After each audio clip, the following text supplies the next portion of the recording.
Ramazanda salih, yaxshi kishilar o'zgardi. Salih, yaxshi kishilarning o'zgarishi degan boshqacha go'zal bir ish.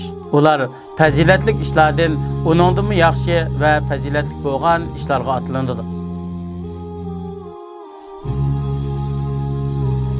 Bismillahirrahmanirrahim. Alhamdulillah va salatu va salam ala rasulillah amma ba'd.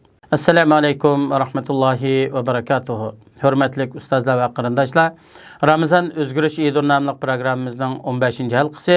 Ramazonda salih, yaxshi kishilar o'zgardi. Salih, yaxshi kishilarning o'zgarishi degan boshqacha go'zal bir ish. Ular fazilatli ishlardan uningdan yaxshi va fazilatli bo'lgan ishlarga atlandi. Saxiylikdan yana mubak saxiylik qilishga yuzlanadi. Bu yaxshilik mavsumlarini esida tutgan salih kishilarning odatidir. Ramazon oyi kirganda ularning saxiyligi hasilab oshidi. Yaxshi ish faoliyatlari ziyoda bo'ladi. O'zining qilayotgan ibodat, qiyomda turish, Qur'on tilovat qilish, muhtojlarga yordam berish, ta'lim tarbiya ishlariga yordam qilishdan sirt boshqa fazilat ortiqchiliklari ko'p bo'ladi. Salih yaxshi kishilarning ilgirkidimmi yaxshi va go'zal holatga o'zgarishi tuvandagi ishlar bilan amaliylashidir. Birinchi, ularning yaxshiligi saodati ziyoda bo'ladi. Buning bilan ular boshqalar his qila olmaydigan baxt saodat bag'i bo'stonga talmurdi. Mashhur Zaid Abid Ibrohim Adham mundaq deydi: Agar bizlar his qilayotgan mushu lazzatni podsholar, amirlar, vazirlar bilgan bo'lsa edi, bular qilich ko'tarib bizdan mushu lazzatni tortib olishga urinatdi.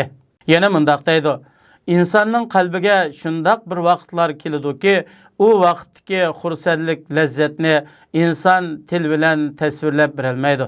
Ikkinchi, Ramazonning ortiqligi fazilatini bilish va qadrini qilishda ularning aqllari yuqori bo'ladi. Chunki Ramazon bo'lsa, o'yin tomosha, g'ofillik, unutib qilishni qabul qilmaydigan bir mavsumdir. Uchinchi, ularning iymoniy xazinaligiga erishishi, ruhani ulug'liqini talab qilish va yuksak maqomga yetish uchun qilgan go'zal shakldagi tirishchanligi boshqalarning harakatlanishiga turtki bo'ladi.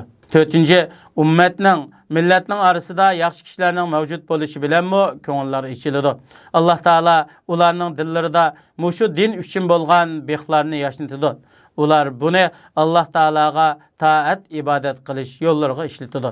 Beshinchi, ummatning, millatning hayotida Ramazon uchun bo'lgan mushu yangilik bilan ulardan ho'rillik, salqarash, o'zining holi va iqtisodiy to'g'risida fikr qilish yo'q bo'ladi. Shu orqali Allohning izni bilan ularning ishining oqibati go'zal bo'ladi. Alloh subhanahu va taolodan nafsimizni pok qilishni, bizga taqvodorlikni ato qilishini, qalbimizni go'zal qilishni so'raymiz. Allah bizning egimizdir, hammaga qodirdir. Vassalamu alaykum va rahmatullohi va barakatuh.